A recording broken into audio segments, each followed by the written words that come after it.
உன் வார்த்தைகள் கேட்கப்பட்டது என்று வேதவசனம் சொல்லுகிறது.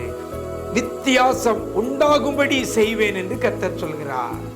நான் உன்னை வெறுத்து விடவில்லை என்று கர்த்தர் சொல்லுகிறார். இன்றைக்கு கர்த்தர் நமக்கு தருகிற ஒரு வார்த்தை வார்த்தை வார்த்தை நீதியினால் திறப்பட்டிருப்பாய்.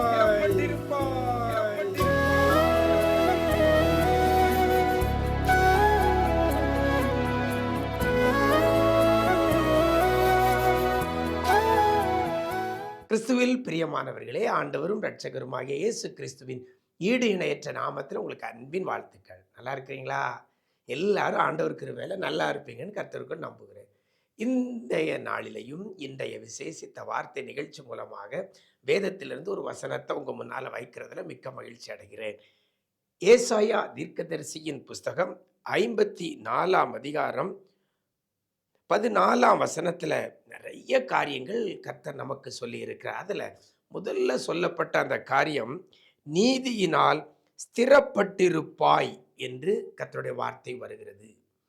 ஸ்திரப்பட்டிருப்பாய் எதனால்?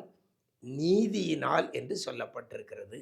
எனக்கு அருமையான தேவஜனமே, நம்முடைய வாழ்க்கையில ஸ்திரத்தன்மை இருக்குதா அப்படின்னு பார்த்தீங்கன்னா நிறைய பேர் சொல்லுவாங்க இல்லையா. எதுவுமே ஸ்திரத்தன்மை இல்லை. ஸ்திரத்தன்மைனா என்னதுன்னா உறுதியானது, நிலையானது, நிலைப்பட்டிருக்கிறது, உறுதிப்படுத்தப்பட்டிருக்கிறதுக்கு பேர் தான் ஸ்திரப்பட்டிருக்கிறது. இன்றைக்கு எதை எடுத்தாலும் ஸ்திரத்தன்மை கம்மியாக தான் இருக்குது. நம்ம சரீர ஆரோக்கியத்தை எடுத்துக்கிட்டாலும் சரி, குடும்பத்தில் சமாதானத்தை எடுத்துக்கிட்டாலும் சரி, வருமானத்தை எடுத்துக்கிட்டாலும் சரி, எதிர்கால காரியமானாலும் சரி, படிப்பு காரியமானாலும் சரி, வேலை காரியமானாலும் சரி, கையின் பிரயாசமானாலும் சரி, ஸ்திரமா இல்லை. அதாவது உறுதியா ஒரு நிலையில இல்லை, ஸ்திரப்படாத ஒரு நிலையில தான் நம்ம இருக்கிறது எல்லா காரியமும். ஆனால் என் ஆண்டவர் சொல்லுகிறார், ஸ்திரப்பட்டிருப்பாய் என்று சொல்லப்படுகிறது. ஸ்திரப்பட்டிருப்பாய். ஆடிக்கொண்டு அசைந்து கொண்டு ஏற்றத்தாழ்வோடு இருக்கிற காரியங்களில் கர்த்தர் சொல்லுகிற காரியம் ஸ்திரப்பட்டிருப்பாய். கர்த்தர் ஒரு தரை ஸ்திரப்படுத்தினால் அது ஸ்திரப்பட்டிருக்கும். மனுஷன் ஒரு நபரை ஸ்திரப்படுத்தினால் அது ஸ்திரப்பட்டிருக்காது. ஒரு நாள் ஸ்திரப்பட்டிருக்கலாம், பல நாட்கள் ஸ்திரத்தன்மையை இழந்து காணப்படலாம். ஆனால் கர்த்தர் ஒரு மனிதனை ஸ்திரப்படுத்துவாரையானால் அது ஸ்திரப்பட்டிருக்கும். இந்த சூரியனை வார்த்தையினால சிருஷ்டித்தாண்டவர். சூரியன் உண்டாக கடவுதுன்னார், உண்டானது. அது அன்னைக்கு ஸ்திரப்படுத்தப்பட்டது. இன்னைக்கு வரைக்கும் ஏதாவது கோளாறு இருக்கா? டெக்னிக்கல் ப்ராப்ளம் வந்திருக்குதா? இல்லை பவர் குறைஞ்சிருக்கா? இல்லையே. அன்றைக்கு உலக தோற்றத்தில் உருவாக்கப்பட்ட அந்த சூரியன் இன்றைக்கு வரைக்கும் ஒரு பிரச்சனை இல்லாமல், ஒரு கோளாறு இல்லாமல் அது ஒழுங்காக வேலை செய்துக்கிட்டு இருக்குது. அப்படிதானே? இது கர்த்தர் ஸ்திரப்படுத்தினது அப்படி தான் இருக்கும். கர்த்தர் உருவாக்குனது அப்படி தான் இருக்கும். இன்னைக்கு உங்களுடைய வாழ்க்கையில், என்னுடைய வாழ்க்கையிலையும் எது எது ஸ்திரத்தன்மை இல்லாமல் இருக்கிறதோ அதை கர்த்தர் ஸ்திரப்படுத்த போகிறார். அதுவும் இந்த வசனத்தில் சொல்லப்படுகிறது, எதினால் ஸ்திரப்பட்டிருப்பாய். வசனம் சொல்கிறது, நீதியினால் ஸ்திரப்பட்டிருப்பாய். அநீதியினால் அல்ல, நீதியினால். நீதியினால். இன்னைக்கு நீதியினால உங்களை கர்த்தர் ஸ்திரப்படுத்த போகிறார். அவர் தம்முடைய நீதியினால என்ன காரியத்தில் ஸ்திரத்தன்மை இழந்திருக்கிறீங்களோ அந்த இடத்துல கர்த்தர் ஸ்திரப்படுத்த போகிறார். அவர் நம்முடைய நீதி அழுக்கான கந்தை என்று வேதவசனம் சொல்கிறது.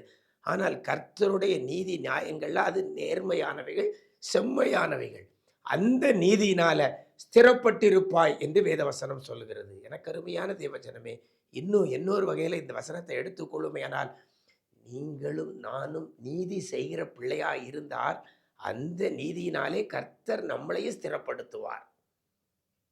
நம்ம ஆண்டவருக்கு பிரியமில்லாத காரியத்தை செய்துக்கிட்டு இருப்போமையானால் அநியாயங்களையும் அக்கிரமங்களை செய்து கொண்டிருப்போமே ஆனால் கர்த்தர் நம்மளை ஸ்திரப்படுத்த முடியாது. நீதியினால் ஸ்திரப்பட்டிருப்பாய். கர்த்தருடைய நீதியினால் நம்ம ஸ்திரப்படுவோம். நாம நீதியான நேர்மையான காரியங்களை செய்யும் பொழுது அதுவும் நம்மளை ஸ்திரப்படுத்தும். பிரியமான தேவனுடைய பிள்ளைகளே, நம்முடைய வாழ்க்கையில எவைகள் ஆட்டம் கண்டிருக்கிறதோ அது ஸ்திரப்படுத்தப்படுவதற்கு நீதி செய்கிற பிள்ளையா இருங்க. ஏன்னா நீதியினால தான் ஸ்திரப்படுத்தப்பட முடியும். நாம ஸ்திரப்பட்டிருப்போம், நிலைநிறுத்தப்பட்டிருப்போம், உறுதிப்படுத்தப்பட்டிருப்போம். ஆண்டவருக்கு பிரியமில்லாத எந்த ஒரு காரியத்தையும் செய்யாதபடி அதற்கு விலகி ஓடுவோம். நீதி நியாயங்களை நிறைவேற்றுவோம், நீதி நியாயங்களை வெளிப்படுத்துவோம். அது நம்மை நிச்சயமாக ஸ்திரப்படுத்தும். அப்படிப்பட்ட கிருபையை கர்த்தர் தருவாராக. நாம் ஜெபிக்கலாமா? நேசிக்கிற நல்ல பிதாவே, இந்த ஆசீர்வதிக்கப்பட்ட நல்ல நாளிலே கூட ஸ்திரப்பட்டிருப்பாய் என்று சொன்ன வேத வார்த்தையின்படி பிள்ளைகளை தேவனாகிய கர்த்தர் ஸ்திரப்படுத்தப்பட போகிறதற்காக நன்றி செலுத்துகிறோம். எந்த காரியத்தில் ஸ்திரத்தன்மை இல்லாமல் இருக்கிறாங்களோ, குடும்பத்தில், எதிர்கால வாழ்க்கையில், சரீர பிரகாரமாக, ஆவிக்குரிய பிரகாரமாக, கையின் பிரயாசத்தில், எதிர்கால வாழ்க்கையில், படிப்பு, வேலைவாய்ப்பு காரியங்களில் எதில் பிள்ளைகள் ஸ்திரப்படாமல் இருக்கிறார்களோ, உறுதிப்படாமல் இருக்கிறாங்களோ, நிலைநிறுத்தப்படாமல் இருக்கிறாங்களோ, அந்த காரியத்தில் ஆண்டவரே நீதியினால பிள்ளைகளை ஸ்திரப்படுத்தும்படியாய் செபிக்கிறோம். என் தேவன் செய்ய போறதற்காய் உமக்கு நன்றி செலுத்துகிறோம். இந்த நாள் முழுவதும் உடைய பிரசன்னத்தில் மூடிக்கொள்ளுங்க. எங்க போனாலும் வந்தாலும் உடைய கிருபை பிள்ளைகளை தாங்கட்டும் ஐயா. கண்மணி போல காத்தருளுங்க. இதிலும் பெரிதானவைகளை காண உதவி செய்யுங்க. மீட்பரேசுவின் மூலம் ஜெபிக்கிறோம் நல்ல பிதாவே. ஆமென், ஆமென். பிரியமானவர்களே, நீதியை செய்யுங்கள், நீதியின் பாதையில நடவுங்கள். அந்த நீதி உங்களை ஸ்திரப்படுத்தும். God bless you.